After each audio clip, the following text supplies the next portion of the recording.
3. Okay. So, magandang hapon mga bata. Ako nga pala si Teacher Ibondre, pero pwede niyo ako tawagin Teacher Bon. So, ngayon, pwede ko bang hingin ang iyong pwede ba kayong tumayo dahil tayo ay manalangin? So, pwede niyo akong sundin sa pagpanalangin. So, Father, the Son, Holy Spirit, Amen. So, Panginoon, tulungan niyo po kami sa araw-araw na magmahal at mag-alay ng buhay. Sana po ang mga maliliit na sakripisyo na hinaharap namin araw-araw ay maging paraan namin para sa mahalin ka at mag-alay ng buhay. Halin ka sa alay ng buhay. Para sa iyo. Amen. So, pili kayong buko. So, okay na ba kayo? Ngayon mga bata, talakayin natin ang pagmahal ng ating bayan. So, ang ating watawat. So, una-una, basahin natin ang objective. So, please read everyone. Malikang pagmamahalan sa bayan sa pamagitan ng mga akong na kilos upang may panahon sa pagkakatawa sa kapwa. Ang kalagayan sa hagdasan ng bansa. One. Natukoy ang mahalaan ng kaniyayat sa pagkakatawa ng mga kinlasang bansa. Beto. Nakakahirapan ang pagkaya sa kapwa gawat ng mga pagkakaglisan sa pagkakatawa ng pagkakatawa Tradisyon at pagkasa sa mga Pilipino. Number 3. Naipapahayag ang pagkikaya sa kapwa na nagalaan ang mga artisan ng nagdalakyod. Na pagmamahal sa bayan. So, thank you everyone. So, ayun, nabasa na ninyo ang objective. So, handa na ba kayo makinig? Okay, so, bago yan, may paalala muna ako. So, bilang panimula, kailangan nating tandaan na laging sa gawa ang mabuting tuntunin. So, ibig sabihin, ito yung classroom rules natin. So, number 1 is umupo ng maayos. Number 2 is makinig na mabuti sa guro at mag-aral na nagsalita. Tapos, ang katatlo, itaas ang kamay kung mayroong sagutan kayo. So, itaas lang ang right hand pag sumasagot kayo. At yung pang-apat, ang panghuli ay huwag kayong maingay at pwede ninyong isilin ang iyong klase pag umiingay sila. Pwede ninyong sila isilin. So, yun ang ating classroom rules dito. So, okay, pusit tayo sa ating pagtalakayin. So, tagayak, balik-aral. So, meron ba kayong naintindihan kanina sa mga sinabi nilang ma'am? Teacher Cabano? Wala. So, okay. Meron ako ipapakita sa inyo na larawan. So, sa tingin ninyo, ano ang ginagawa ng mga tao dito? Nagpabandera po. Okay, so very good. Nagbabandera ng kanilang patawat. Very good. So, ang ikalawa, ano ang ibig sabihin nito or sa tingin ninyo? Yes, very good.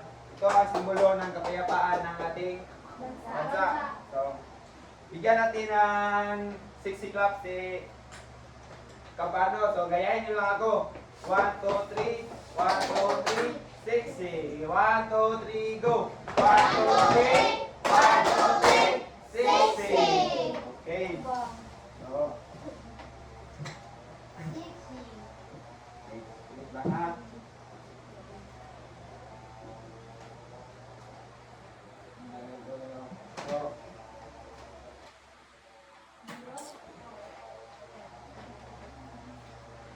Okay.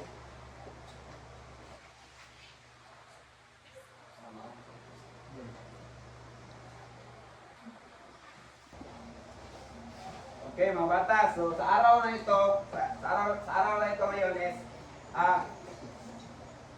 inasahan natin na matutukoy at makilala natin ang ating bansa at tayong mga estudyante, tayo dito nakatira sa Pilipinas ay dapat tayong may respeto sa ating bansa at dapat kilalanin natin. So, yan ang topic natin ngayon, no? So, pag tayo ay kumakanta ng pangbansang awit, saan nga tayo nakatingin? Sa Watawat ko. ano yun? Watawat. Sa watawat? Opo. Pwede mo bang pumunta sa harap at sulat sa pizarra?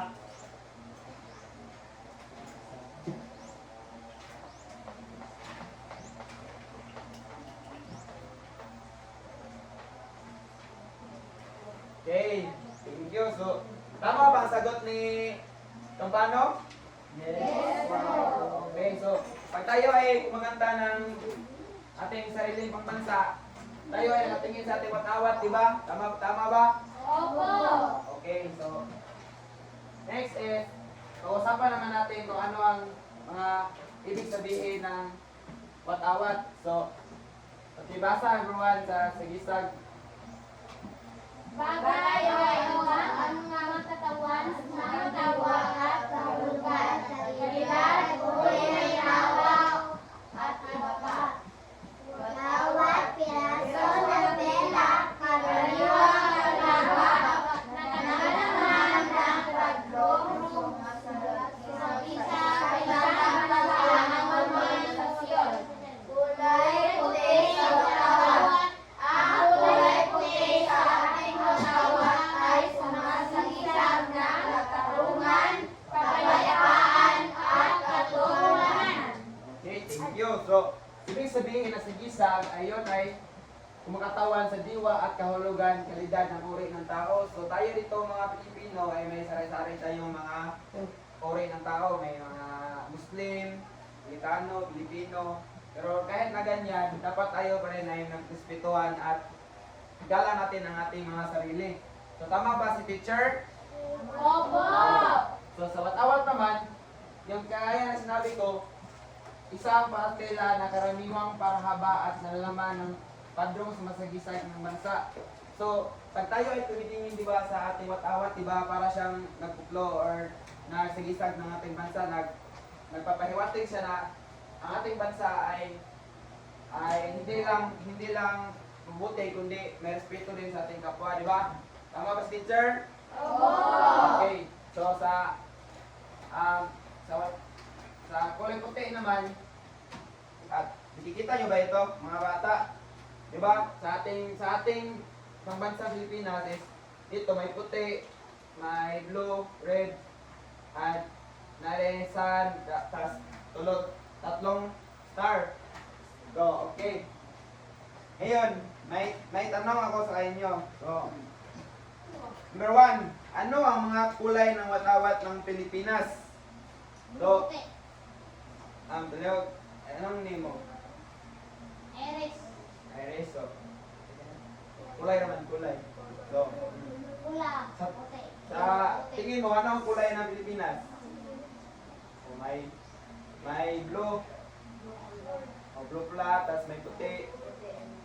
Okay, thank you. So, bigyan natin ng tatlong palakpak si, Iris. Tatlong palakpak sa Iris. 1, 2, 3, go. 1, 2, 3. Okay. So, sa ikalawang tanong, sino ang gusto? Okay, Palihog, please stand up. No, ang ikalawang tanong, ano ang kahulugan ng mga kulay na ito? Ang araw ay simbolo ng bukang liwayway at ang tatlong bituin ay tumutukoy sa Luzon, Visayas at Mindanao. May next pa. May kaduha. Wala to. Wala na. Okay. So, thank you. Sakto ang tama ang sagot ni, ano pangalan mo? Angel. So, okay.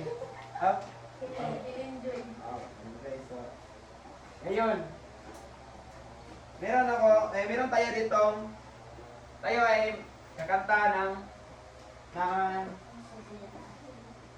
hindi, kakanta tayo ng tunay na gandahan ng Pilipino. So, sabay-sabay tayo.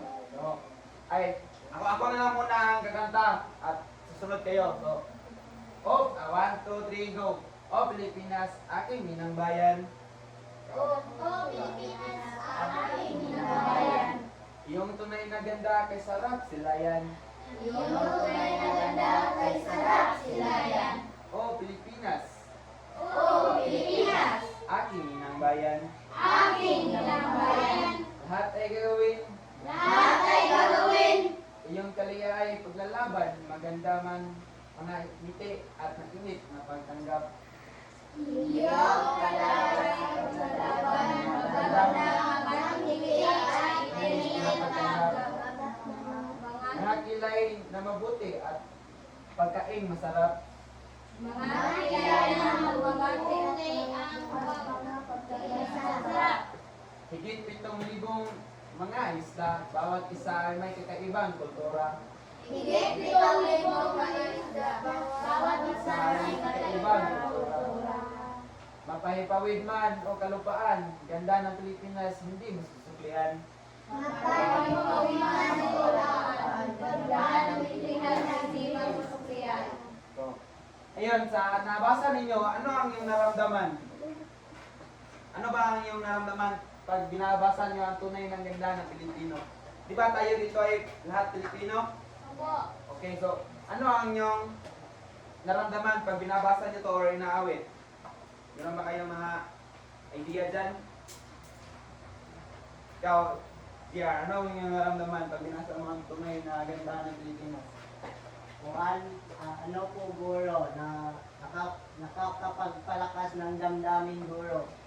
Okay, so ano pa? Meron pa ba dito? Ikaw? Nakapagbibigay ng inspirasyon po. Okay, tama ba ang kanilang sagot mga bata? Ikaw, may ano rin sagot ka? Ikaw? Wala? Ikaw? Okay, so wala. So next is, may mag-groups tayo. So mag-create tayo ng 3 grupo. So, 1, 2, 3. 1, 2, 3. 1, 2, 3. 1, 2, 3. So, ito na lang. Dito, group 1, group 2, group 3. So, tayo dyan. So, bakit?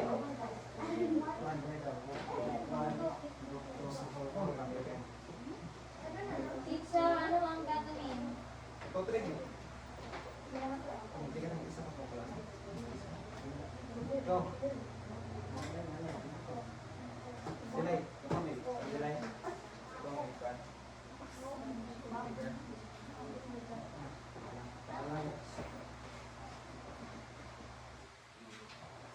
So, makinig kayo na mabuti. So, ang verse is gagawa ng pag-awit ng pambansang awit. So, gagawa lang kayo ng magkakat kayo ng pambansang awit ng group 1. Yung ito ganito na lang, awit na lang kayo pag kayo na. So, awit kayo ng pambansang awit. Tapos, ang ikatlo ay paggawa ng watawat ng Pilipinas. So, ay gagawa kayo dito ng watawat ng Pilipinas. Yes, mag-draw kayo ng watawat ng Pilipinas. Ang ikatlo ay pagbigay kahulugan ng kulay at sagisag na ng nasa watawat ng Pilipinas. Ano yan? Magbigay kayo ng kulay at sagisag ng watawat ng Pilipinas. Kami po. Ay, ito na lang. Kaya kayo, awit kayo ng pambansang Pilipinas. So, kayo, group 2, no. Kapag nag-isip ako sa mga, itong mo ito answer. So, bigay kayo ng, kuan, ano, yun. 6, 5, 6. Sabi mo. So, dito is, magdodraw kayo ng, magdodraw kayo ng watawat sa ating Pilipinas. So, bigay kayo ng 3 minuto.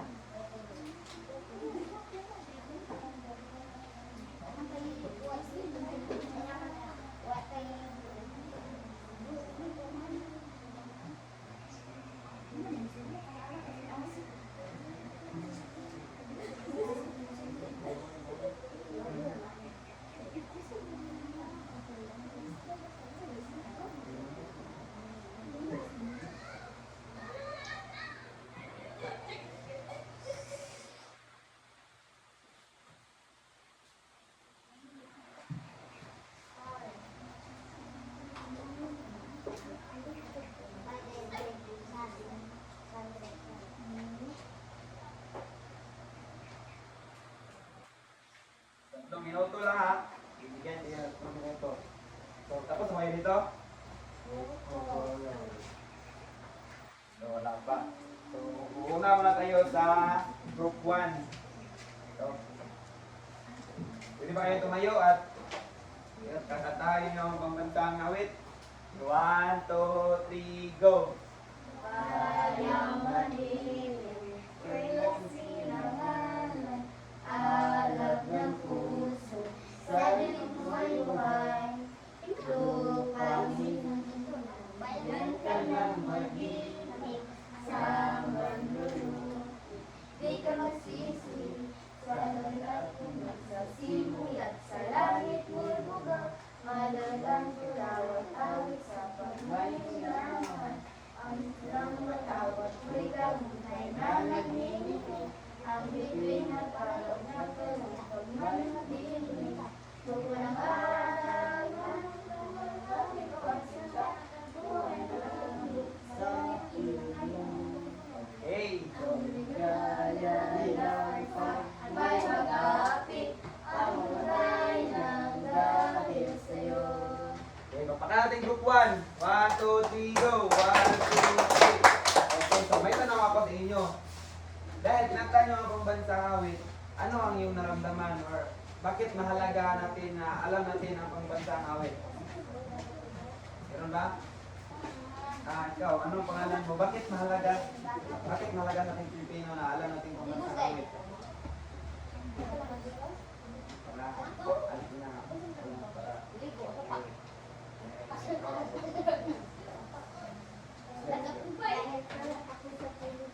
Okay, pagbaka natin si, anong name mo? Pagbaka natin si Sirian. 1, 2, 3, go! Okay. So, sa group 2 naman. So, hindi volunteers lang sa inyo kung sa'yo gusto mabasa.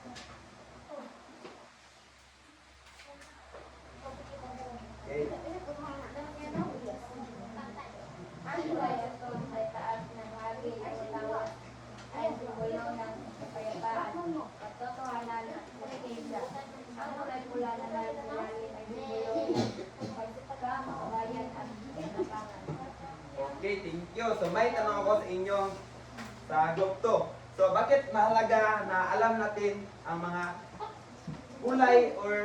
kulay ng Pilipinas? Okay.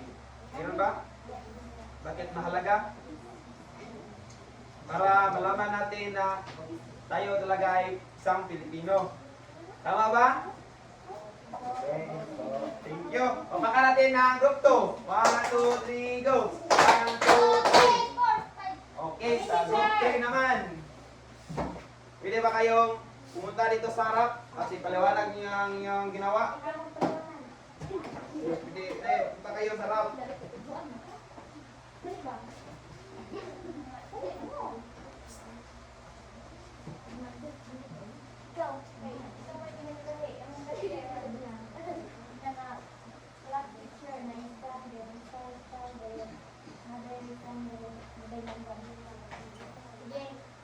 Teacher, narang mo Explain niyo. i-explain ni Kwan.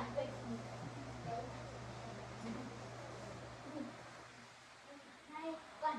Tag. Ay, sa. Ay, start. Start. Ikaw, nag-start. Start. Start. Okay. Masan? Ano lang daw?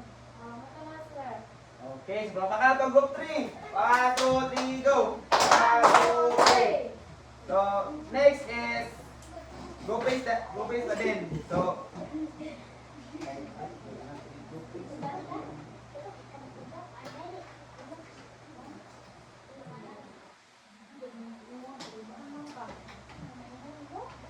okay. So, dahil tapos na tayo sa group base, ano ba ang iyong naramdaman dahil na-flex ninyo, kagaya nila, dito, ano ba yung naramdaman na na-flex ninyo ang ating sariling bansa? Ano, ikaw, ano ba yung naramdaman or na-feel? Saya, okay, masaya, very good. Ikaw, anong yung naramdaman na pinitch mo ang ating Pilipinas? Proud ka, no, proud ka dahil isa kang Pilipino. Okay, so pagkatagod ulit. 1, 2, 3, go! 1, 2, 3. So ngayon, meron tayong individual activities. Dahil, alam na, wala nang tanong? Wala na. Okay, so meron tayong individual activities. So, babasahin ko lang at ang isasagot ko ninyo dito ay check and wrong. Pwede lang, ganito lang,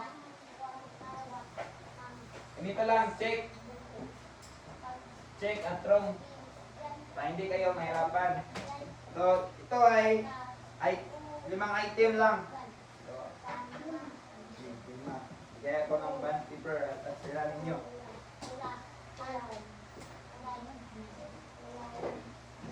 Oh, pakilagay ng name sa itaas.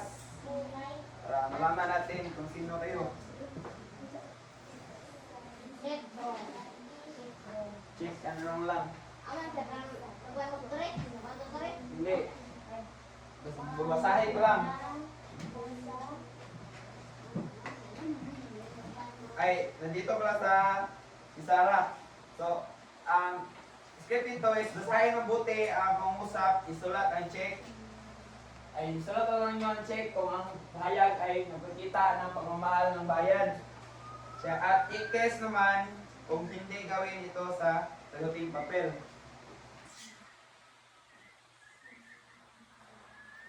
Bawal ng kopya ha.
Babasahin ko na lang yung pang-apat.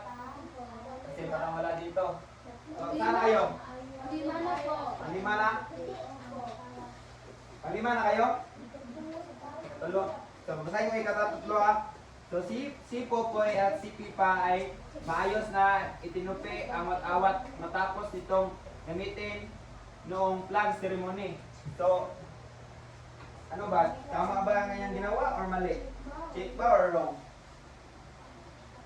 Wrong. Tama yun. Verb number 4. Okay, basahin ko number 4. Si Christian ay tumatawa habang kumakanta ng lahat ng lupang hinihirang. So, wrong ba yun or check? Saan na, sir? Number 4. Si Christian daw ay tumatawa. Parang nasiparate kasi ito. Basahin ko na lang. Basahin ko na lang. Ulit po. Ano number? Number 4. Si Trisha daw ay tumatawa habang ang ibang kaklase niya ay kumakanta ng flag ceremony. So ano ba yun? Wrong ba yun or tama?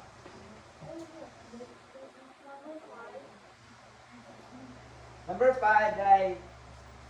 Number 5 na? Okay, basahin ko. Si Pamela ay nanunuway ng kaklaseng buluktot at pagkataas ng kamay habang binibigkas ang awat-awat. So, tama ba yung ginawa? X? Ano yun, sir? Check ba yung ginawa niya or X? Anong ibig sabihin ng nanunuway? Nanunuway ay nabubuli. Habang nag-flag ceremony. So, tama ba yung ginawa niya? Check ba yun or mali? Okay, so isulat nyo lang, huwag nyo sabihin. Isulat nyo lang sa... Ibigay ko sa inyo na papel. Okay, so, tapos na ba lahat? Okay, mag-exchange kayo, mag-exchange. Exchange. So, naka-exchange na ba lahat?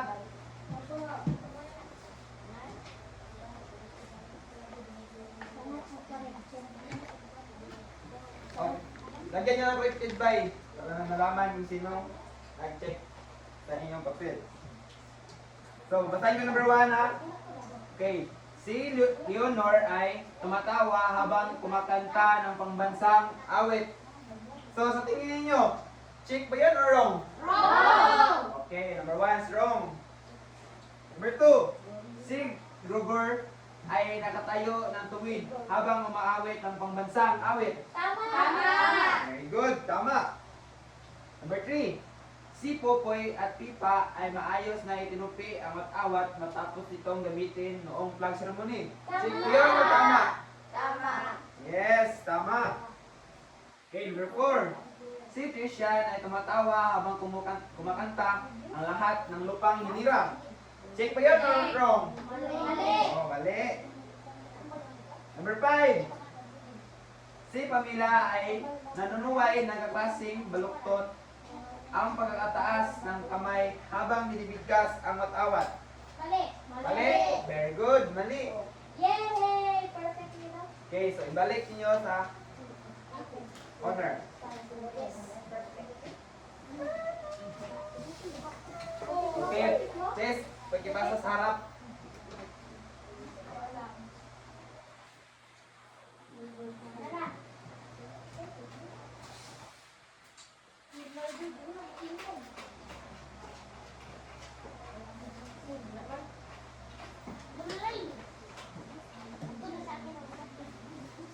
Wala na papel. So, okay. So, naiintindihan nyo ba lahat yung mga sinasabi ko? So, ano nga ibig sabihin ng simbolo ng blue? Kapayapaan. Very good. Yung red. Kaguluhan to. Yes. Yung pa naman, kita ay peace. At yung mga star naman ay ano yung pamamahalan. Okay. So, naitanong ba ako, bakit nga dapat nating alam ang ating pangbansa? Ang bansang Pilipinas para bakit mahalaga na alam natin ang ating pambansang Pilipinas? Kasi po, ano po, yun yung ating Yun. bansa. Yes, very good. Papakatin si Kapano. 1, 2, 3, go! 1, 2, 3. Okay. So, doon natatapos ang ating talakayan ngayon. Ay, doon natatapos ang ating doon nagtatapos. Okay.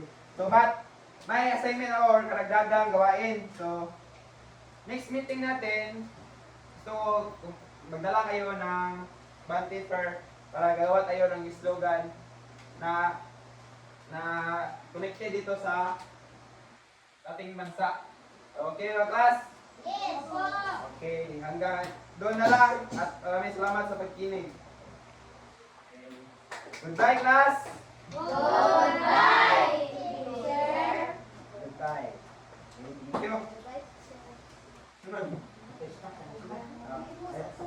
Snacks mo. Snacks mo. Yan lang. Ako muna ibang si Clark. Ako sa video ko